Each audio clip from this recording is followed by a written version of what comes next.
Good evening, ladies and gentlemen. Hi, my name's Arsh. It's Sunday, the 24th of April 2016. Hope you're all well.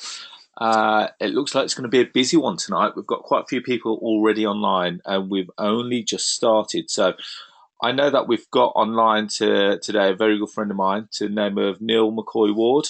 Neil, are you there? Hi Arsh, yeah, I'm here. Okay, fantastic. So we've got a lot to pack in the next 60 minutes.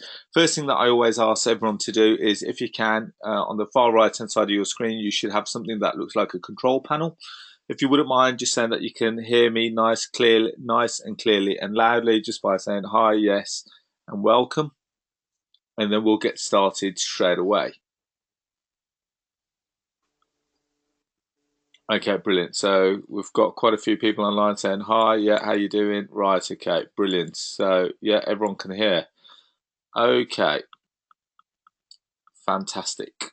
Right, so what we're going to be doing is, over the next 60 minutes, you're going to possess the skills how to source properties, negotiate a win-win scenario and take on their property, figure out what it's worth, sell the deal and make some money, and finally, how to find your way to financial freedom. How's that sound? So far, sound good? I've spent a lot of time today sorting out the slides and making sure that we've got a lot of content to get through. So we are going to be pushing through because I want to get everything done within the hour. You are more than welcome to ask questions, and we'll try and fit them in between. If not, we'll answer them all at the very end. So don't worry, they will all get answered. So, who is it that you're listening to tonight? Right, my name's Arsh, and I run a group of 12 property businesses with my business partner Aki Ellahi, and together we're landlords and letting agents. And we've been letting property out since 1973, which technically isn't correct because I wasn't born until the year 1980 and Aki wasn't born until 1978. So you can tell that he's the older out of the two. And how it all worked is that we grew. My father had a small portfolio, and when we left university, respectively, we started looking after it, and we grew it massively. Now we've got well in excess of 500 tenants. I think we're closer to 650 tenants. Majority of them are on benefits, but that's a different story because that's not generally the choice of a lot of landlords' tenant segment. But we find that it works really well for us, and we've got a 100% rent collection record and a very high 98% occupancy rate. So moving on, if you've never met me, you've never seen me, there I am on the left-hand side, and there's my brother Aki on the right-hand side.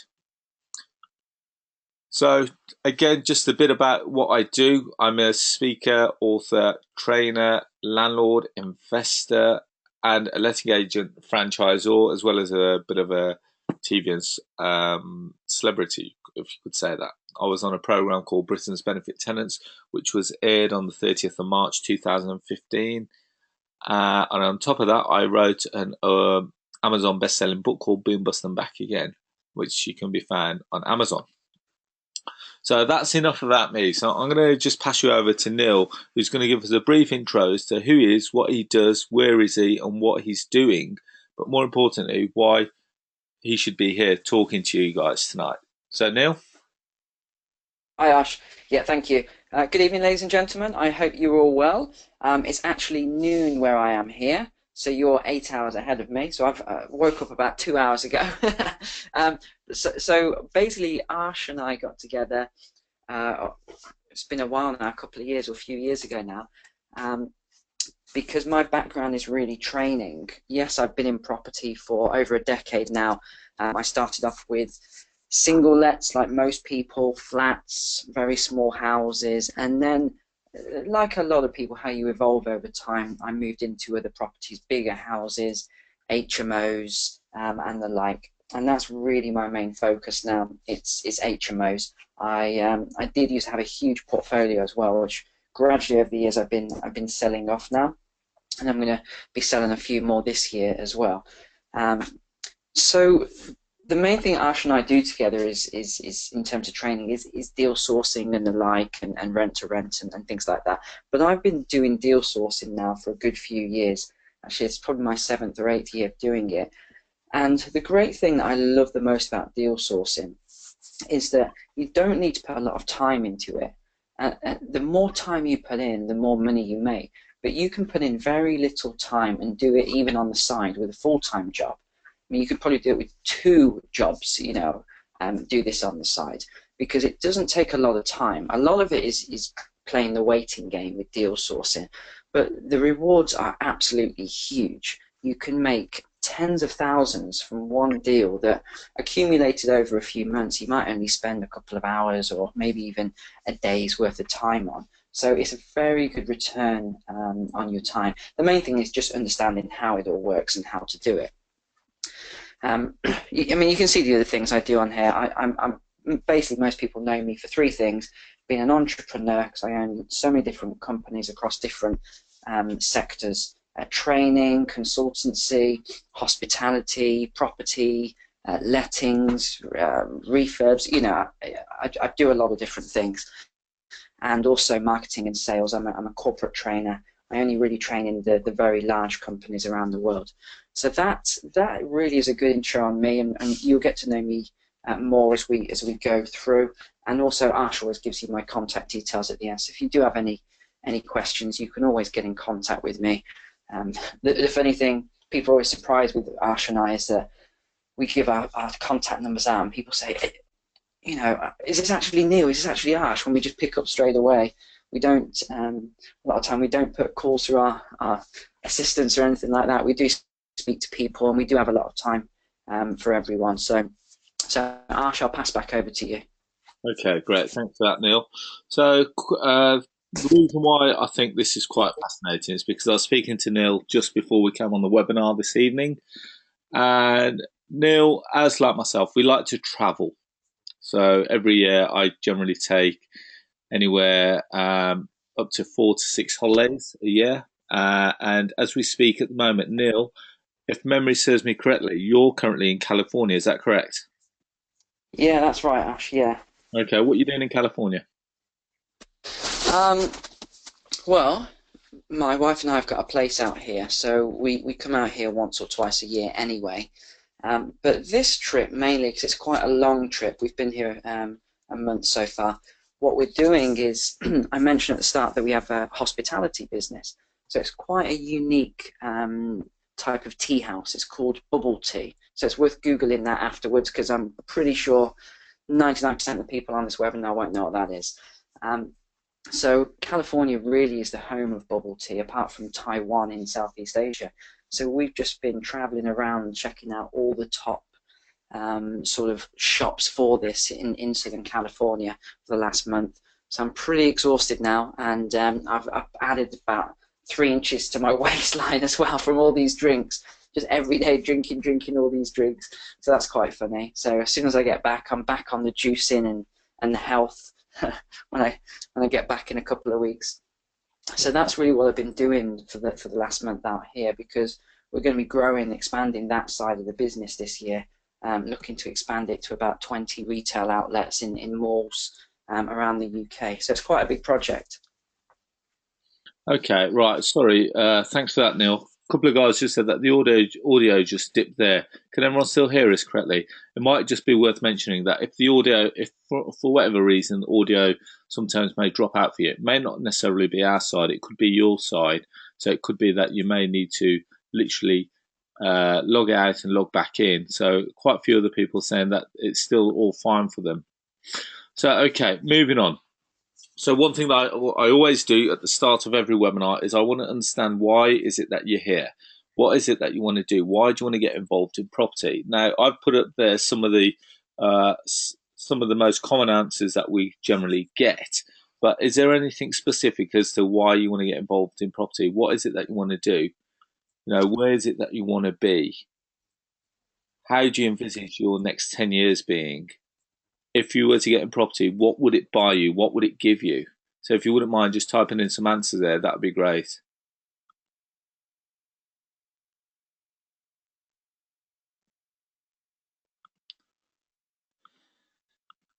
Okay, so someone's just come in very straightforward. I want all of those. Fair enough. And you can have it all, believe it or not.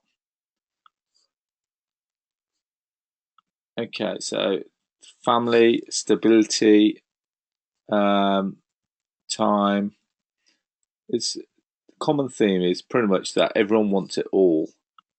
And like I said, it's all,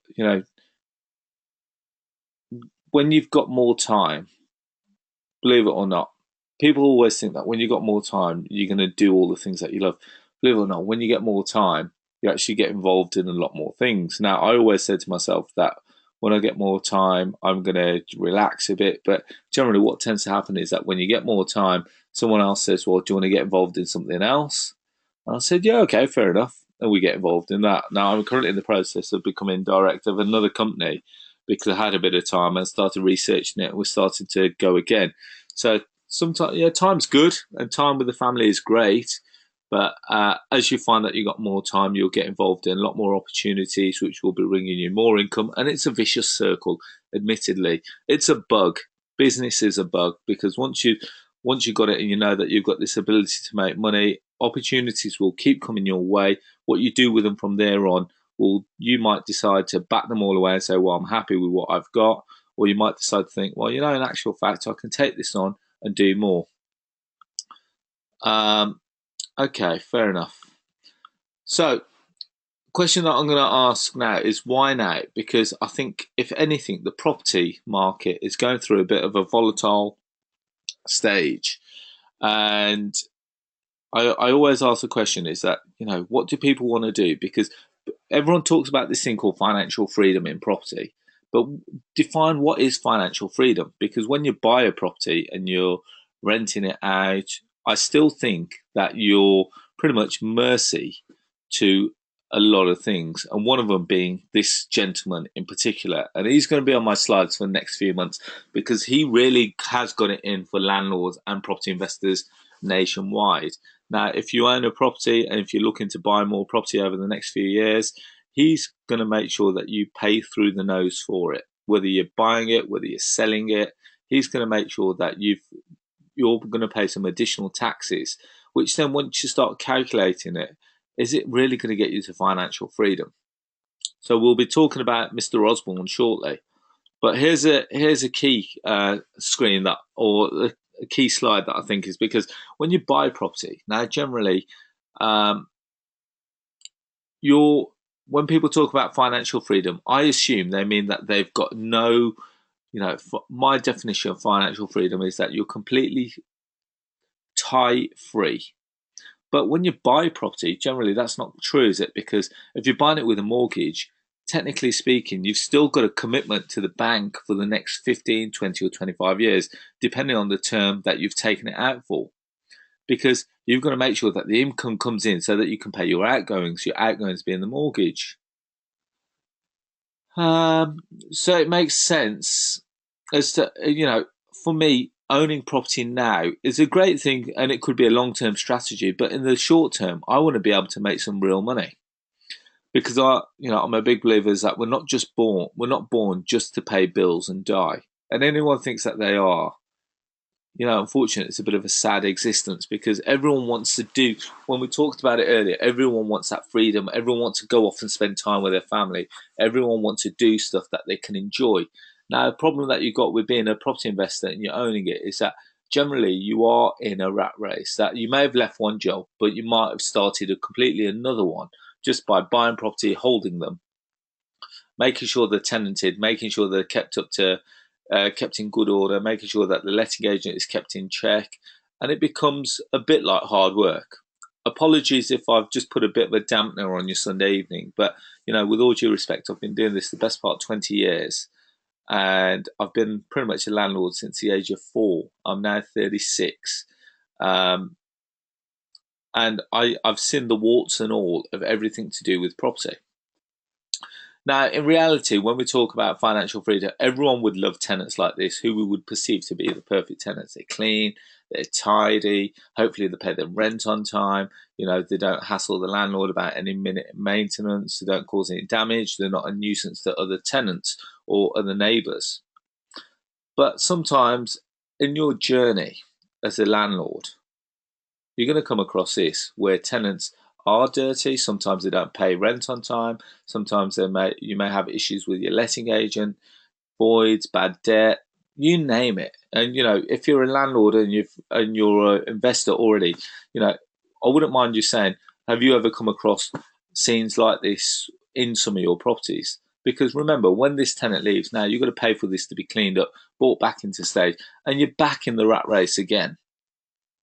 So I'm just giving you, I'm going to give you real life examples of stuff that I experience pretty much on a day-to-day basis. Not to mention some of the other things like maintenance, voids, bad debt, damage, letting agents, tenants, evictions, government intervention, and so much more.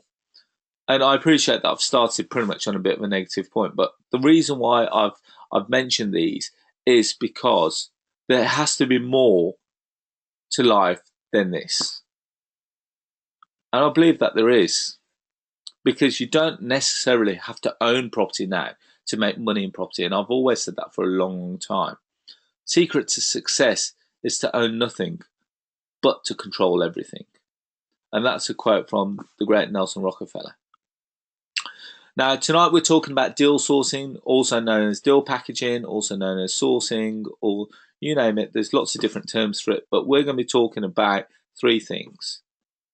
How you can get the vendor on board, how you can make the deal happen, and how you can sell it and make a fee for it in the center. So they're the three main people involved in deal packaging. And that's as simple as it is. At never at any point do you own the property unless you decide to do a back-to-back transaction, which is a completely different strategy. All you do is you source a deal, you appraise it, and you sell it. And there's lots of ways of doing it. Now, both Neil and I have been doing this for a long time. Been doing it slightly longer than Neil. I set up a company in the year 2000, and back in the heyday, I was sourcing and selling 30 deals a month, equivalent to one a day. And when we show you the kind of money that we've been making off that, I'm pretty much getting back to near enough that kind of level now. But we'll be talking about some of the deals that we've been doing. I'll be showing you real life examples of the deals that I've done this year in 2016. And we'll be showing you the kind of money that you could be making from this strategy. And more importantly, showing you how you can do it. So what are generally the kind of deals that we look to sell? Because there's lots of different types of deals. Now there's below market value deals, there's lease option deals, there's rent to rent deals, there's commercial to residential deals, there's commercial property deals, residential development deals, residential portfolios, not to mention exchange and delay completions, slice and dice deals, you name it. There's so many different types of deals that you can do. And this is the beauty about this strategy, because every time we talk about sourcing, we're trying to find a property where we can add some form of value and sell it as a deal. Now, Neil is going to come on in a second, because you'll find that a lot of the properties, what does a deal sell for? Now, there's you could literally just be a lead generator, which means that you get a website, you get people, and then you don't qualify the leads and you sell the leads for, say, £25 to £30, which isn't going to make you rich by any way, shapes or forms, but you will get a lot of volume. And that is pretty much, deal comes in, you sell the deal, and it's gone. Regardless of whether they do the deal or not, it's completely up to them. But that's not for me. That's not what a deal sourcer does.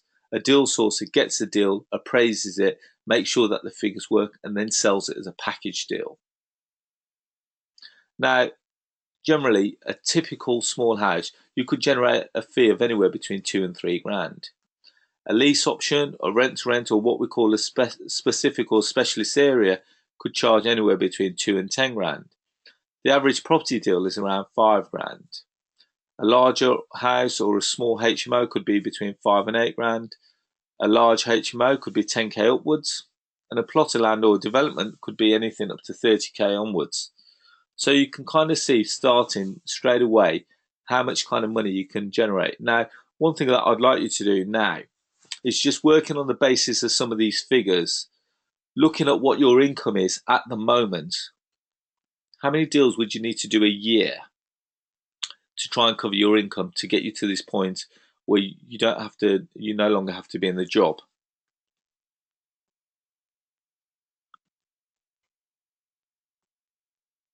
whilst I wait for that, I'm going to keep going on. Okay, so someone said 13 deals, 10 deals. Okay, 13, 10 deals, that's one a month, which is very, very doable. So what we are going to do now is we're going to be talking about some of the deals that we've done this year. These are real deals. Happy to give you addresses if you want. They've all been completed, all done and dusted, money in the bank. And the reason why we say that is because you'll see between January, or not even January, between January and April, we're in April now, near enough the end, that's given us pretty much 4 months.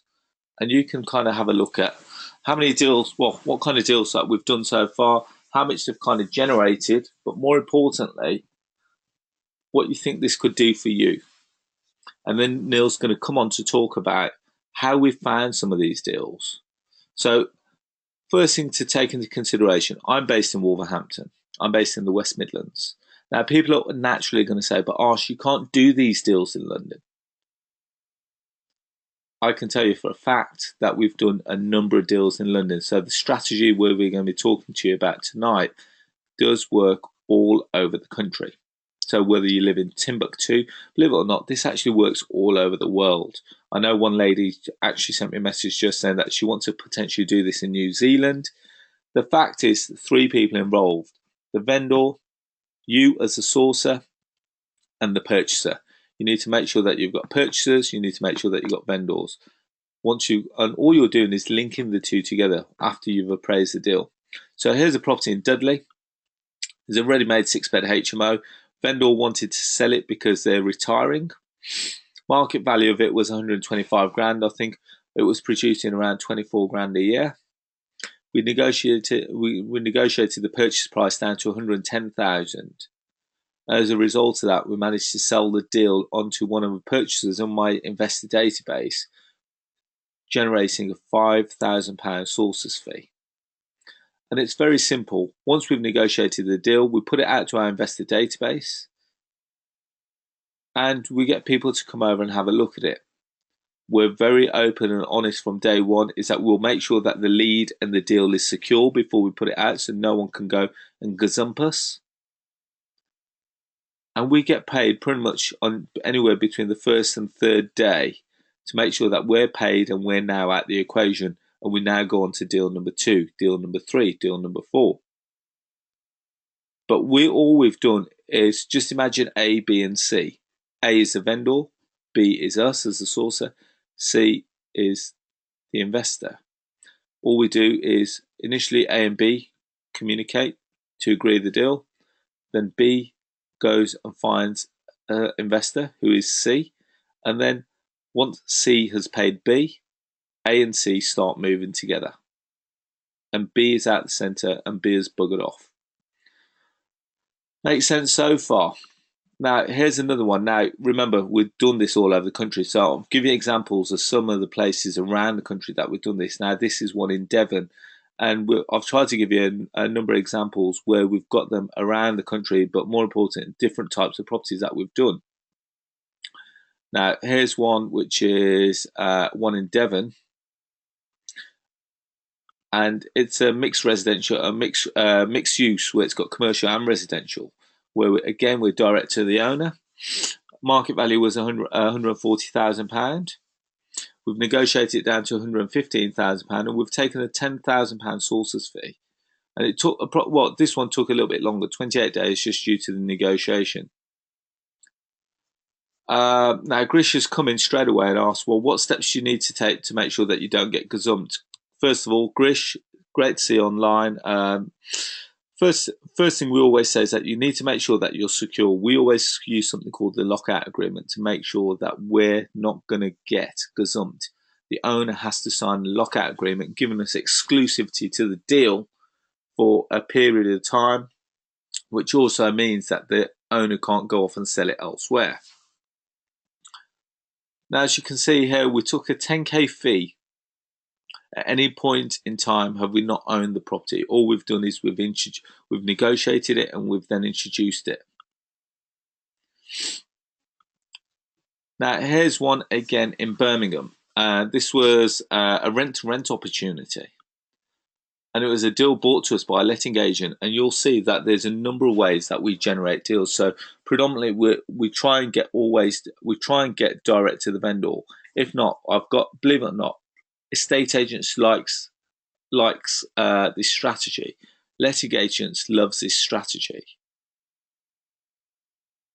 And with this one, we created a 7-year rent-to-rent agreement where it would cash flow would exceed £1,000 a month. Now, over 7 years, £1,000 times a year, so that's 12,000 a year. Times that by 7 is £84,000. Now, we charged the sources fee of £10,000, and we got that on the day that we sent it out. Here's another one in Bolton that we're doing. This one is due to exchange, believe it or not, on Monday, tomorrow. So hopefully I'm going to get paid tomorrow for 3K. So direct to vendor deal.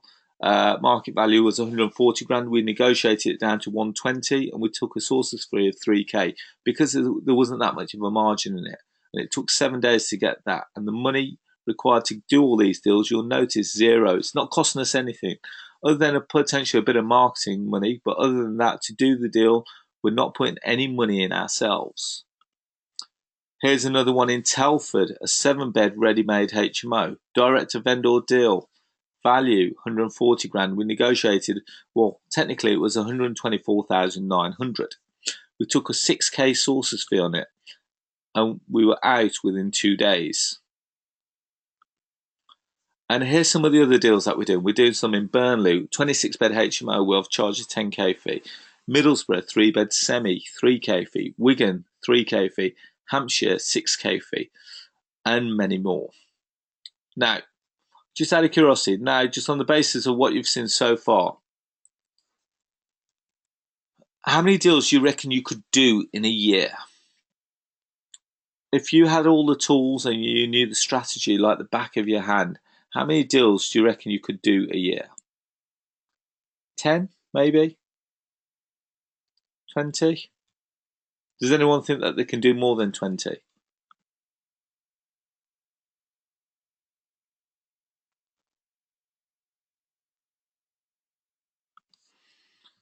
Okay, so wow. Okay, so Neil reckons he can do 100. Interesting.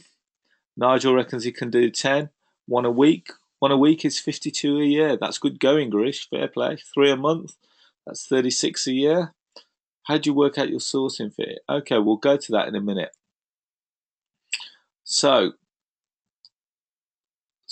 people saying 10. Now, here we go, guys. Because just working on the basis of those deals there. Remember, these are all live deals that we've done in between January and April this year. And these are the ones that I've done, not to mention the ones that Neil's done. And we've generated £56,000 in sources fee just from these deals alone. And we're only in April.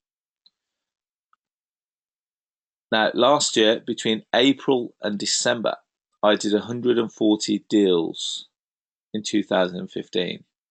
And the reason why I said between April and December is because I didn't work between January and April. When I say I didn't work, I didn't do any deal sourcing between January and April, because, if the truth be told, my father passed away. So I took a bit of time out, and I decided that, yeah, I was going to do that. And this year, we're on target to double that in 2016. Now, if you're on my mailing list, which you probably are because you're sat here on this webinar, you would have seen, and the proof is in the pudding, go through all the emails that I sent. I appreciate I send a lot of emails, but you would have seen all these deals gone through your inbox. Just so that you can see that these are deals that we've actually done.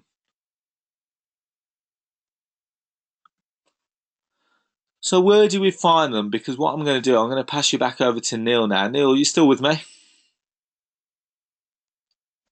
Hi, Ash. Okay, Neil, sorry. I appreciate you haven't seen these slides because you've been in California and we didn't get a chance to send these across. But Neil, what deals have you done this year? Can you just mention a couple? This year I've only done one deal. Last year was really a big big year for me, as you know. This year, my deal sourcing has been about something slightly different, finding shop units. So that's what I've been doing this year. But one deal. Do you want me to talk about a deal that I've done, Arsh, or do you want me to talk about finding deals? Well, what we'll do, do you want to talk about the deal that you've done? And then what we'll start moving on to is how do we find the owners? Yeah, sure. Okay. So the deal I did this year was actually carried over from last year. And it was really interesting. This is the thing with deal sourcing. Sometimes you can think that something's not going to happen. You know, you can chase a deal down, and then it looks really good, and the next thing it looks really bad, and you just don't know what's going to happen with it. This one was a deal that I thought was dead. It was last year. It was an older gentleman. So especially when you're dealing with people who are retired, you've got to be a lot more caring and other people involved, such as family members and things like that. And when you're dealing with this age group, it's all about the relationship. It's not just get out. It does take a lot more time.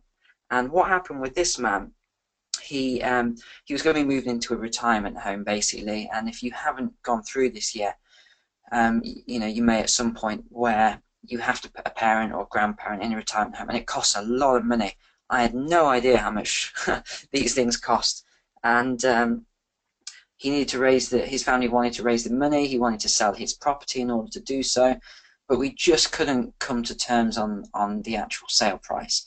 I had a buyer who was willing to buy, but obviously this man wanted as much as he possibly could. And what happened was I said exactly this, and this is a really good sort of strategy to use. If you go to an estate agent, they're going to overvalue it straight away. That's the first thing they do, so that you'll give them the business. So that's point one. Second thing is they'll drag it out for weeks and weeks and weeks, and then they're going to tell you months later, feedback from people who viewed it is that it's a little bit too much, and we should drop the price a little bit. And if we do that, we'll get some more offers. So this is actually what happens in the estate agency world. And all I do is I just tell this to the people that I'm serving. So if I'm trying to help someone to sell a property, so I'm the sourcer, I just tell them all of this. I'm completely upfront on it. And it helps you as the sourcer over an agent. And of course, his family were involved, some of who I didn't speak to, so I didn't really get in on that. And it went to an agent, and you can guess what happened. 6 months later, they're dropping the price, silly offers and all that. And I said, look, if let's just go back to drawing board on this. And we finally did the deal. So it was the exact price I said it was worth. We took a discount of £10,000 on it when it was sold, and I took a fee of £5,000. So that was really all it was. It was a lot of back and forth at £5,000, but if you think about it, I probably only spent about 20 hours in total over the 9 months on that deal. So it's not bad money for that sort of amount of hours. So that was that deal. And last year was a big year in terms of actually doing a lot of deals. I don't think we've got enough time on the webinar to go into every single one of them, but it was a very, very good year, from sourcing old factory units that no one was even interested in and selling them on to developers, to finding plots of lands, helping people that had flats, small houses that wanted to shift them on. I had a lot of landlords approach me for the rent-to-rent side of the business, who wanted to do the rent-to-rent. It wasn't right for me, so I actually sourced those deals on to other rent-to-rent people. And the reason why, you might think, why would you source them? Well, that's because I only take on houses where the return is very, very, very exceptional. So I don't want to be taking on a house that might only make 400 a month. I want to be seeing 800 or more a month. So there was a lot of different deals, and even with a rent-to-rent deal, it might take 2 hours of my time. £4,000 is typical for a deal like that, for a couple of hours work. So it is very lucrative. Really, all you need to do is figure out how to do the sourcing and then get the contracts and the like. That's really I wouldn't say a challenging thing, but it's what needs to be learned in order to be successful at this. So once you learn this and you learn all the examples, you'll be very successful. Because deal sourcing isn't like other things. I'm trying not to keep giving rent to rent examples because I'm sure some of you don't know what that is. And if you don't know what it is, we actually did a webinar last week on rent to rent. Highly recommend that if you weren't on that, you also look at that because it's a fantastic strategy. But the thing with deal sourcing is very different. Rent to rent is very, should we say, left brain. So left brain means it's very analytical, whereas right brain is very emotional. It's like artistic is right brain, left brain is accounting, or something like that. Sorry, one moment. Sorry about that. Really random, but my cat was just knocking at the door non-stop. Arsh, can you just take over for 1 second? Yeah. Is anyone a cat lover online? Because personally, I would say kick the cat. But no, either way. So moving on. So I appreciate that Neil's got to deal with his cat. Okay, so finding owners. Now, question that you've got to ask yourself is where is a deal? Now, if you're going to say that deals don't exist in London, deals don't exist in Bournemouth, guess what, guys? Unfortunately, you're walking around blind because deals exist everywhere. Pretty much everyone that you speak to, every website that you've got, every website that you look at, there is a deal. Now, I know it sounds daft. Open up your web browser, go to Rightmove. There's about 5 million deals there. You don't know that they're deals yet because you don't know how to figure out whether they're a deal or not. But there's deals absolutely everywhere. Deals on Rightmove, deals on Zoopla. It depends on the strategy. Every agent has got a deal. How do you find out if that's a deal? Now, moving on. Um, Now, believe it or not, everyone that you speak to will know someone that's got a property that they're either in trouble with, or whether they're in trouble or whether they need to sell. Now, the one thing that I would suggest as a property investor is don't become a one-trick pony. I know far too many people teaching out there that you should do one strategy, stick with that strategy, don't do anything, don't move away from that strategy.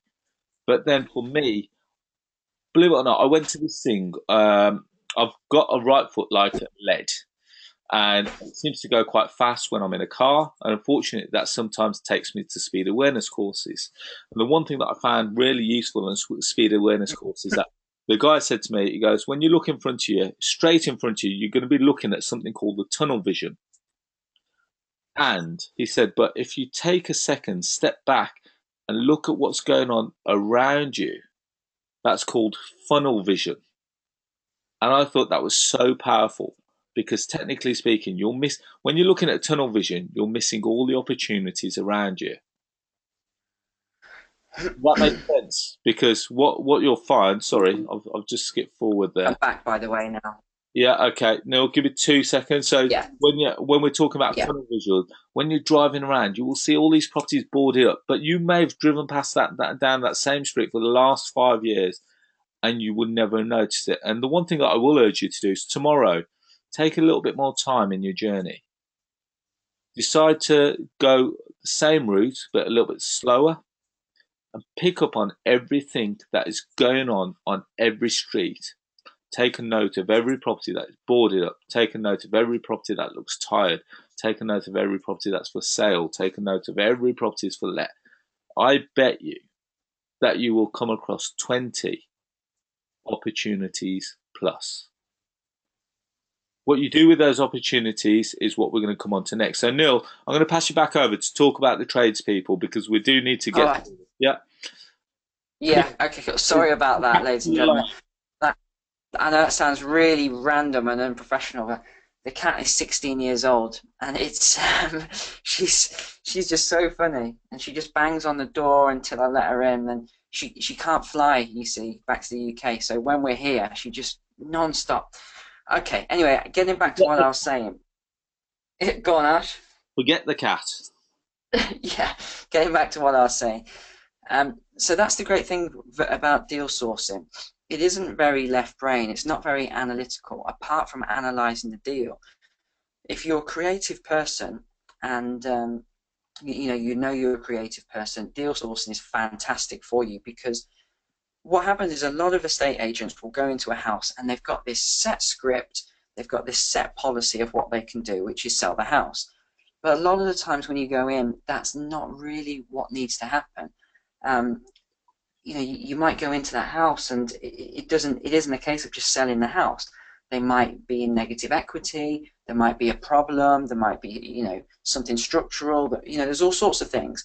And you can't just simply put it on the market like that. You need to sort things out. So that's where actually, doing joint ventures with builders or doing joint ventures or sourcing the property find an investor really works well. And that's the great thing about sourcing, is that you are a creative person and you go in there and you solve problems. So, okay, let me whiz through a couple of these slides then. Finding owners. Now, this is actually, for me, I think is the easiest thing.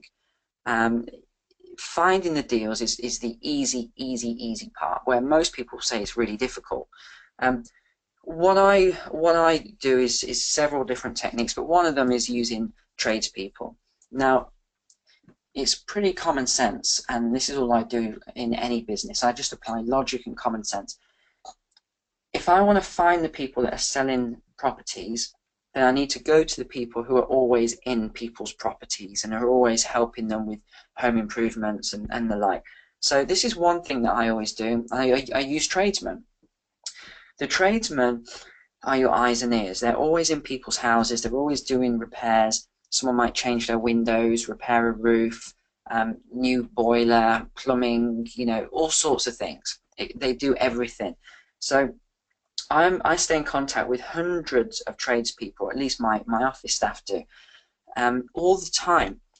And we're constantly speaking with them, communicating with them in other ways, email, text, whatever it is, just to find out if they've been in any properties, if they know anyone that's having some difficulties, do they know someone that's thinking of putting it on the market, has someone asked them to come and do some repairs so that they can then sell the property. And we actually pay those tradespeople £250 in cash for any leads they give us that converts. And it really is that simple. And £250 cash to a tradesperson is a lot of money. It does make a lot of difference. Especially they don't, I don't know, but I'd guess most of them don't declare it or anything like that. So it is quite a nice little bonus for them. So that's the tradespeople. Next slide, Ash. Okay, so direct mail. Now this is slightly different, but it's very good strategy, where if you're going down the street and you see for sale boards or to let boards, you can actually get that information from Land Registry very simply. You can find out who owns that property and you can download the title to that. So all you do is you go onto the Land Registry portal and you want to do a title search. Okay, so if you have any difficulty, you can actually phone up Land Registry and they'll talk you through it as well. But it is fairly straightforward. You do a title search and you can get the information for that property. Who owns it? Is it a buy-to-let? Is it a residential homeowner? How much is on the mortgage? Is there a mortgage? When did they buy the property? How much did they pay for the property? Okay, so all these different things. And then you can just write a letter. So it's really simple. You just write a letter to the owners of that property. Now, if it's residential, then the owners will live there. So it's very straightforward. But if they're a landlord, they won't live at that property. So the benefit of getting the Land Registry address, the title deeds, is it will tell you where the landlord lives, which is very interesting, and most people won't know that this exists. But you can, and even a lot of times people will just call you back that you've written a letter to say, how did you get my address? I don't understand how you got my address for, Sheffield when I live in London. So people usually always call. Next slide, Ash. Okay, and then leafleting. So Susie, you can see on the left here, she's actually someone that's attended our courses and she's done very, very well. She's a lovely lady, quite well known in the property industry. So she actually has a leaflet company. Now, for most things, I would say leaflets don't work, for most things, but deal sourcing is not one of those things. When it comes to other property strategies, you're usually wasting your time. But when it comes to deal sourcing, leaflets have always worked, and I think they always will work.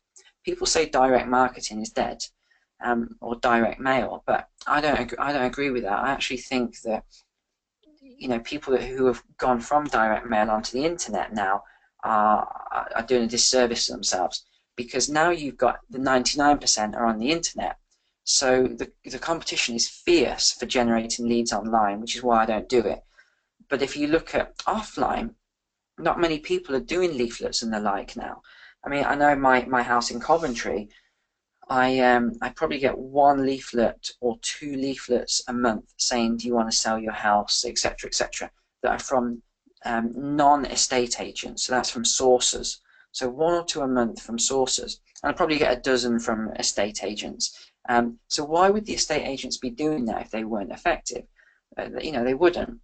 So direct mail has always worked. I think it always will work.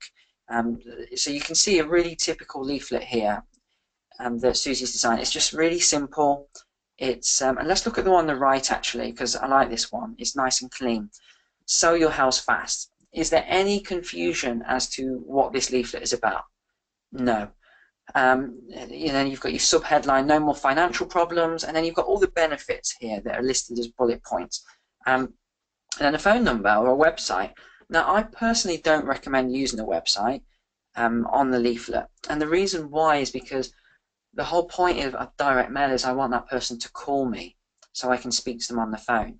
Because you've then got that human element, that human approach, and you've got their phone number now, you've got all their details and stuff. Whereas if you send someone to a website, a lot of the time they've probably already been on 10 websites that they've been on the internet, all saying the same thing. Call us now, no obligation quote, blah blah blah, and you're just in a massive competitive market. So I don't actually put a website address on there. I just put a phone number. So then they call me, and I can find out very quickly, is this a good lead or is this just a waste of my time? Now, the other tip I'd say is that even if someone calls you and you don't think it's worthwhile, or you think they're asking for outrageous money or anything like that, it doesn't make any difference. Because it was a lesson I learned the hard way when I first started sourcing. And I would just think, no, they're asking for too much. And I'd say over the phone, sorry, you're asking for too much money. I don't think it's of interest to me, etc., etc. And then one day, by accident, I went on a lead that I'd already disqualified. And I went on that lead and I sat down with them and I realized, this is the one that they wanted too much money. And when I actually sat there, I went through my whole sales process with them, analyzed, looked at comparables for other houses in the area. I showed them those things. I then went through my whole process, testimonials, how I was going to help them, looked at their problems, here are the solutions. And they came down by £40,000, which then gave me a £15,000 sourcing fee by sourcing that onto an investor who was on my database who was looking for a property. And it really is that simple, guys. It really is. So that's why I'd say never disqualify any lead. I know that's off topic of this, but never disqualify any lead that comes into you. Arsh, is there any more slides on this? Yeah, okay, Neil, we're going to have to speed it up slightly, mate, because... Okay, I'll let you jump on, Arsh, on this. Okay, so Neil's give you some really good advice there on leaflets, because yes, there are a lot of people doing leaflets out there, but it's about standing out in the crowd. Now, the one thing that some people still do is that I did this many moons ago. It's hit and miss, because depending on the location where you are, is that you could potentially advertise on the back of one of the takeaway menus. Problem that you get with takeaway menus is that sometimes they are considered as either junk or and they get thrown away quite quickly. Alternatively, they get put at the bottom of a drawer, ready only for when they're ready to move, when they're ordering their takeaway. So it is a hit and miss strategy. It has worked for me in the past. I haven't done it recently, so I'm not really in the position to advise on that. But it is another strategy. I've got pretty much the best part 30 strategies that we use to source properties. So again, with all due respect, there's only so much we can cover within an hour.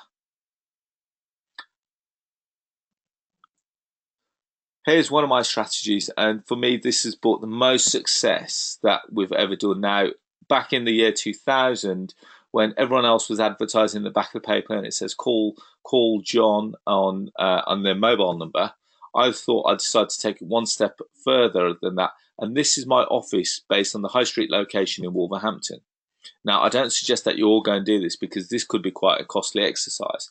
But as a result of this, what this did is put me in a different league in comparison to any of my competitors.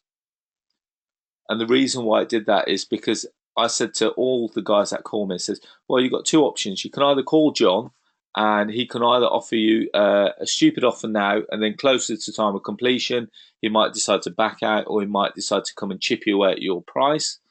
Or alternatively, you can go with a reputable high street location agent, or a company that is based on the high street. And I'll tell you what, why don't you come in and see me from face to face? Because the guys in the back of the paper are on one-man band operating off a mobile phone. Now, from a credibility point of view, who do you think the vendors went with? I would say 9 out of 10 always came with us. Purely because they knew that we couldn't shut up shop and disappear tomorrow.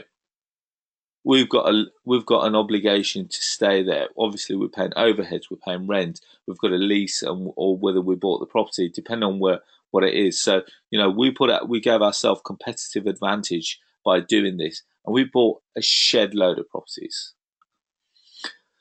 Now, in short, who can do this? And the reason why I say this is because if you're on this webinar, you can definitely do this.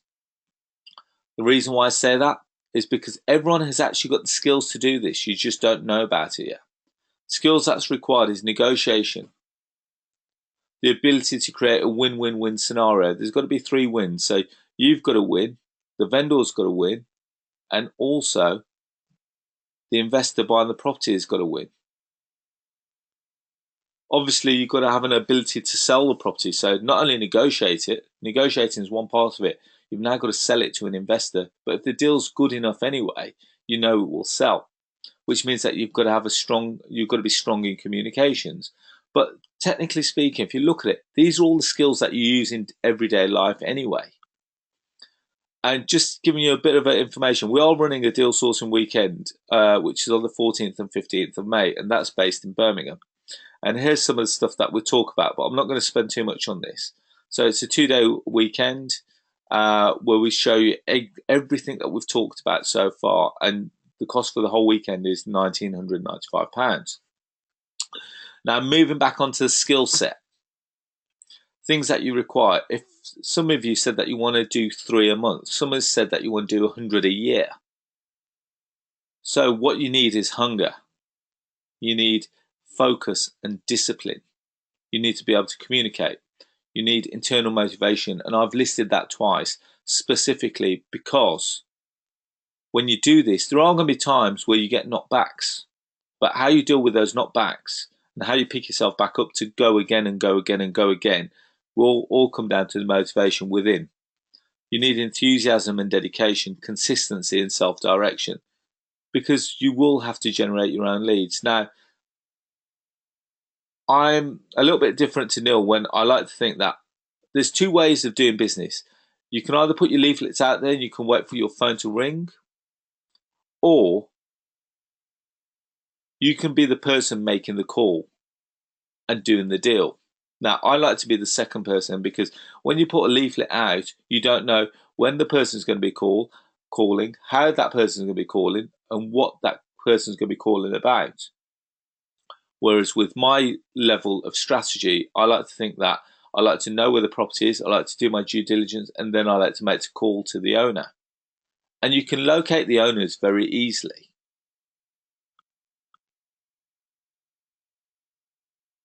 So Nigel's asked, Arsh, are we in the one-man bands? Technically speaking, if you're doing it, then yes, you are. But then saying that, all comes down to your credibility. Because if they've never known anything about you, the way that you do it, there's lots of ways of creating credibility, Nigel. So I'll talk about that shortly. But one of the most important skills that you must have is passion, because the difference between me and you is that if we both went to meet a vendor, I can pretty much guarantee that I would walk away with it because of my passion. yeah, Mr. Smith, you've got a fantastic house, and here's how I can help you. This is what I think we can do. Or, believe it or not, if you do it this way, I don't think you're going to actually make any money out of it. Why don't we do it this way? Why don't we lead you down the road that I think is going to be beneficial for both of us? Remember, going back to the toolbox, if you've got all the tools in the toolbox so that you can look at lots of different strategies, rent to rent, lease options, BMV, you name it, exchange and delay completions, assisted sales, every vendor you go to, you should have an answer for. You should be able to assist them every option that you've got. That's why when I get a deal, I know I'm going to close it, because one way or another, I need to find out what the vendor's pain and motivation is. Once I know those two, I can come up with a solution for it. And here's some of the key skills. Negotiation, because remember, you need to be a strong negotiator to seal the deal. Now, there's a specific script that we use, and that's key, because if you say some of the main buzzwords, believe it or not, that's going to be the sealing of the deal. And the devil is in the detail. And the reason why I say that is because, remember, you're buying this with a view of selling it on immediately. If your figures are wrong, it's not going to sell. If you've offered too much, it's not going to sell. At what point do you stop negotiating and say, okay, it doesn't work for this strategy, but it works for this strategy? What's the break-even point? But the key to this strategy, now for argument's sake, now when you look at all the other strategies out there, below market value deals, some people will say that you can't find below market values in London. Now when you look at rent-to-rent opportunities, some people will say that rent-to-rent doesn't work in certain locations because of Article 4. Some people say that lease options won't work in Scotland because of the different legislation system. The beauty with sourcing is because you're literally acting as the agent in between. This can work nationwide. So whether you live in Timbuktu, whether you live in, and this also works worldwide, by the way. So whether you live in New Zealand, whether you live in America, believe it or not, providing that you've got someone that owns their property and providing you've got someone that's willing to buy, this can work everywhere. So not just nationwide. So just going on to, yes, we are offering a workshop. It is on the 14th and 15th of May. And here's some of the things that we're going to be showing you. How to create an abundance of sources, how to learn an abundance of sourcing strategies and build your marketing plan in-house. How to write effective copy for your adverts, because your adverts are key. If your adverts are wrong, the phone's not going to ring. If the phone's not ringing, you've got no deals. If you've got no deals, you've got nothing to sell, which means you're not making any income. Get the basics right. Get your advertising right.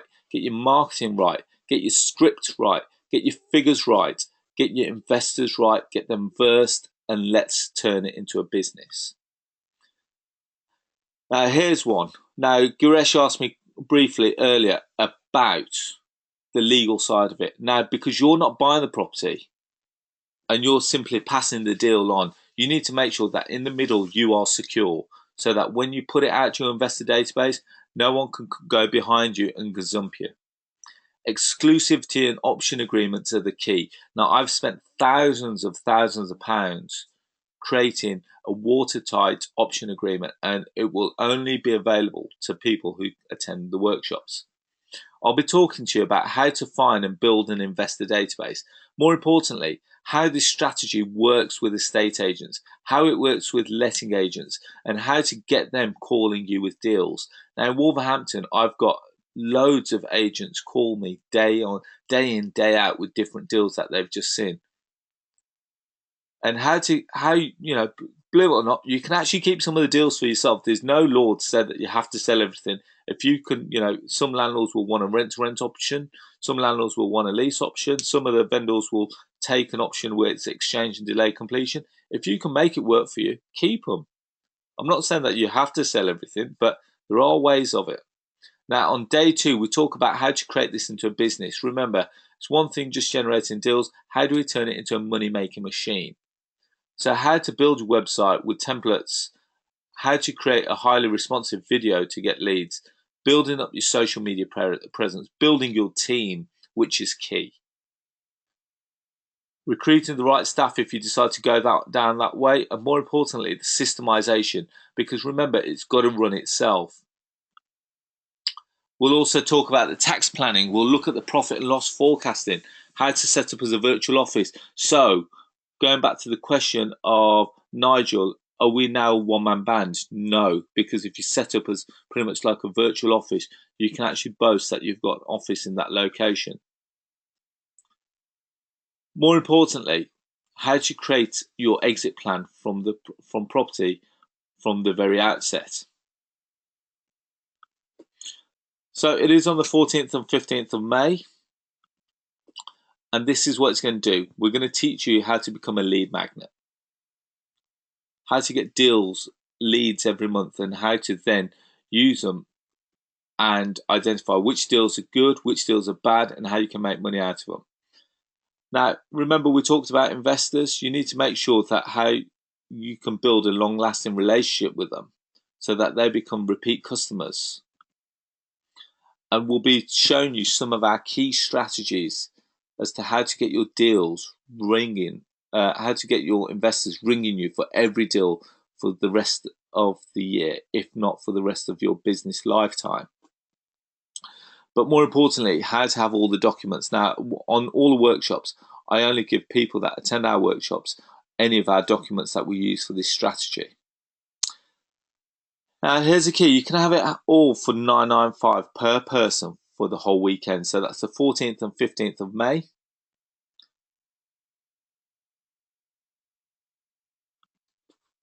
And I'm so confident that we deliver such a high quality end training is that I'm actually willing to give you a money back guarantee. If you don't like it for no reason whatsoever and you're not satisfied with it by the end of day one, all you got to do is come and have a chat with me and I'll give you your money back. No quibble.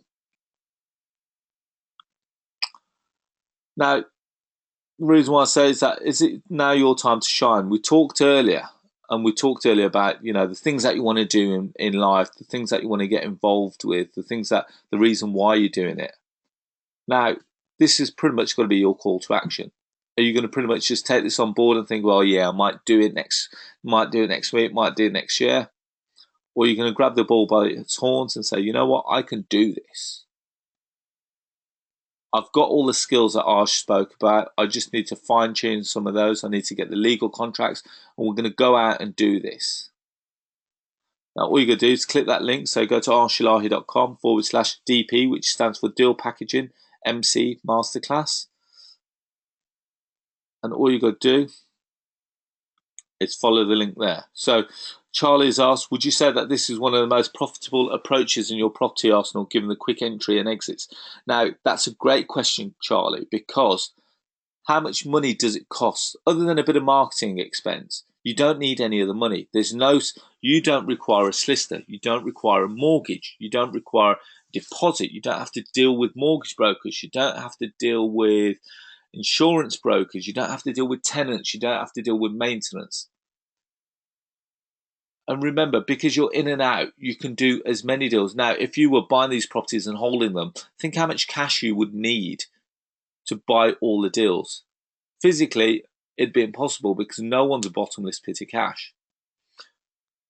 Now, remember, last year I did 140 deals and the average deal fee was around $7,500. You do the maths. Is it worth the strategy? Is it a strategy that you should be doing? Now, this year, I'm going to double that. So, 280 grand, and on average at the moment, our fee is around 5 grand. The average fee is around 5 grand. Because what I want to do is turn you into deal sourcing machines. And like I said, you can have it for $9.95. And what you'll get the deal sourcing training, you'll get the business building training, you'll get the contracts, you'll get all the legal documents, you'll get my key to success USB, you'll get meals on the day, you'll get membership to our secret group, which means that the training doesn't just stop on the day. We've got a social media forum where you can keep in contact with us, telling us what you're doing, how you're doing it, And if there's anything that you need to know additional, and both Neil and I both log into that every day. More important, you get a one-on-one call with Neil after the course, as well as the lifetime support. Again, it's at the Jury's Inn on Broad Street in Birmingham. And on Saturday evening, generally we go out for a bite to eat. So it's not all business. We can have a bit of pleasure there as well. And here's where it gets interesting. Because if you book tonight, you can bring a business partner for free. So yeah, you've heard me correct there. It's $9.95 and that's 2 for the price of 1. And that offer expires at midnight tonight. So don't think about it. Now's your time. We've only got 12 seats available for the weekend, which means that technically speaking, if you're bringing a partner, we've only got 6 seats available. So you've got to have a look at your diary. Is this something that you're interested in? Could you make this work? How can you make it work? More importantly, what will this money do for you? Remember, you can do this part-time. I'm not saying that you all have to leave your jobs tomorrow to go off and do this. You can do this, get it building up, and once it's at a level where it's making money, that's when you leave your job. Because I want to turn you into these deal sourcing specialists. Finally, you can get hold of both Neil and I. I haven't put Neil's mobile number just purely because he's out of the country at the moment, but you can find him on Facebook, Skype, and LinkedIn. Alternatively, if you want to have a chat, I'm going to be available up until about 9:30, so you can give me a quick call on my mobile if you like. Great question, Charlie. Charlie said, is there a live feed option? And I completely missed that. If you can't make it and attend in person, we're also live streaming it from the event. So like you're watching it here today, at the moment you can only see my screen, but when we live stream it, you will actually get to see us in the room. So you're watching it as if you're in the room. You'll have all the documents which would have been emailed to you prior to the event. We also send you the audio clip of the recording thereafter, as do all the live attendees get as well. So yes, the price of it is still $9.95 because we're giving you all the content and all the documents that you require to go out and do this the following day. So thanks for that, Charlie. Okay, so someone's just said, can we put the link back up?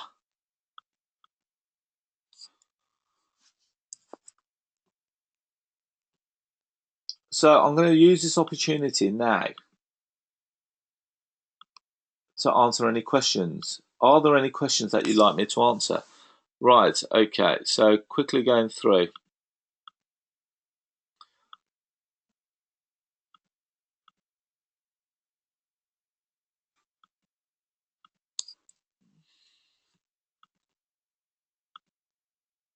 Okay, so Jana said, what do you think about car signage? Car signage is good. And car signage works because depending on how much you drive it, it can get into a lot of people's eyes. One thing with car signage, it's got to be quick. Your signage has got to be effective. More importantly, you can't load it with too much information because if you're driving past someone and if you're driving past someone at a decent speed, they're not going to get to take everything down. So it's got to be clear, it's got to be concise, and it's got to be to the point. Neil? Hello? I know that you've got your car signed. Do you wanna talk about that? Yeah, I've actually got. Oh, 1 second, Ash. You just turn your speakers down a bit there. Get some feedback. Okay, great. Um, or even just mute yourself for a second now. Yeah, so I've wrapped quite a lot of cars over the years, and I've actually found it's been a hugely successful approach.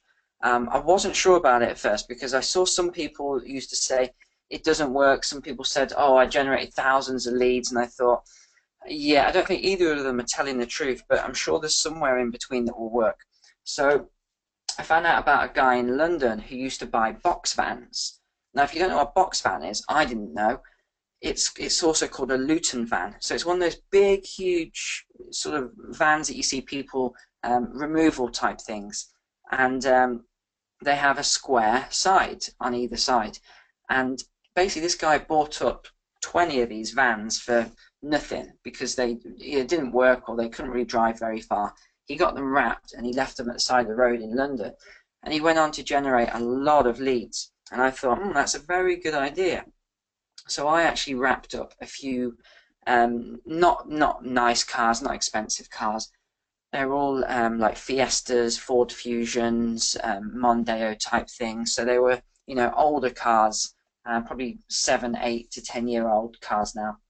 It didn't cost me a lot, about £1,500 pounds each, and I just had my staff use those. So what we did, we wrapped them, really simple branding and message. So it wasn't yellow "we buy cars" type thing, which a lot of people do now. It did look professional. It was nice branding. Actually, we've got some photos.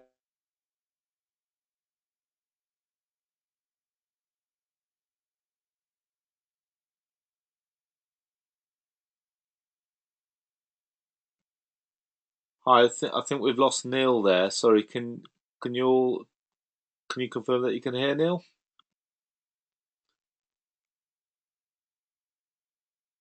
Right, okay, I think we've lost Neil. Right, okay, so moving on. So Neil has done some rapping on some cars. Okay, so Neil unfortunately seems to have disappeared. Hopefully he'll come back on in a second. Okay, going on to some of the other questions that we've had then.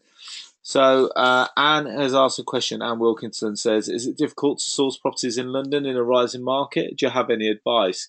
Believe it or not, Anne, London's probably one of the easiest because there's a lot of debt secured, but more importantly, it's a very high cost of living. A lot of people struggle to live in London. So it's all about identifying the opportunities, and that's one of the things that we'll look at. We'll look at your gold mine area, and it can be done remotely, as Neil has asked, so that you don't have to be at a desk. Depending on what you want to do. When you talk about remotely, are we talking about doing it from your office? What we're talking about? Because technically speaking, you can do this in the evening. What you may need to do is just there's lots of ways of doing it, and the one thing that we'll talk about on day two is how to systemize it so you don't have to take the calls, especially if you're at work during the day. So hopefully that helps. So okay, so Neil's saying from another country. Yes, definitely, because like I was saying, you can actually set this up so that you don't take the calls and you can do it remotely. You A lot of it comes down to the script, a lot of it comes down to a PA or stroke a VA. And then, a lot of it also comes down to people that you may need on the ground. So it is possible. Yeah, definitely. Okay, Can so you hear me now? yeah, I can, mate. Yeah, sorry, we lost I, you there for a second. yeah, yeah. I mean, it's very easy to do this remotely, and it doesn't cost you anything either. Because what you can do is you can use someone that you train up, and a lot of time it will be people such as yourselves that are on the webinar now. Everyone you meet at property events and networking events, a lot of people want to escape their full-time job. And if you can give them an opportunity to do that, they will grab it with both hands. So in my case, I've had people who I've trained up who have worked just on the side. So if any leads have come in, have gone to those people. They've been trained by me what to say. They'll qualify that lead. It will come to me, and I'll speak to them. So it's so simple to do this. Even if you're out of the country, you can just have someone take those calls for you. Qualify them, and then you can call them back if you think it's a good lead. So it really is easy to do this, yeah. Okay, cool. Right, so Dominic's asked, what sort of insurance do you need for deal packaging? Now, there are a couple of things that you do need to do. Like, for argument's sake, you'll need to register yourself with the Ombudsman. You'll need to potentially register yourself with HMRC so that they know where you are and categorise yourself as pretty much almost like a mini estate agency, which comes under the Estate Agency Act. You need to register yourself with the redress scheme. So, and you'll need to get yourself some insurance, which doesn't cost a lot, believe it or not. So there is a bit of setup cost, but the one thing that you want to do is you want to set yourself up correctly from day one, so that you don't have any issues. And this all creates credibility when you go out to the vendor, because when you say to them, well, in actual fact, just so that you know that I'm not a cowboy, I'm not, I am doing this professionally, that here's all my insurance policies that I've got, here's all the people that I'm registered with, here are all the people that know that I'm in existence and I'm doing this as a business. So hopefully that helps, Dominic. But we go through all that again on day 2 on the business building side of it, because setting yourself up is a big part of it. So I think that pretty much answers all the questions. Someone said, can we have your phone number again? Okay. So just quickly going through it. So that's my mobile number. Like I said, I haven't put Neil's number up specifically because he's out of the country at the moment. So if you do want to have a chat, you're more than welcome to give me a quick call after the webinar.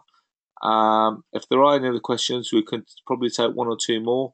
If not, we'll say thank you very much for your time this evening. Hopefully you've enjoyed it. Hopefully you've learned something from it. Hopefully we've inspired you to go out and do something different, because that's the whole point of us running the webinars. It's great that we give you a load of information. What you do from it from here is obviously down to you.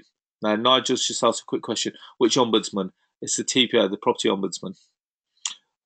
So hopefully that helps, and if you Google that, hopefully that should help you. On that note, guys, as there are no other questions, I'd like to thank you all very much for your time. Neil, thank you very much for your time for being online in California. You're welcome. And if there is anything else, by all means, you're more than welcome to come along, and we'll be seeing you all. We'll be seeing you hopefully all on the 14th and 15th of May in Birmingham. Have a lovely evening. Take care. Good night. God bless.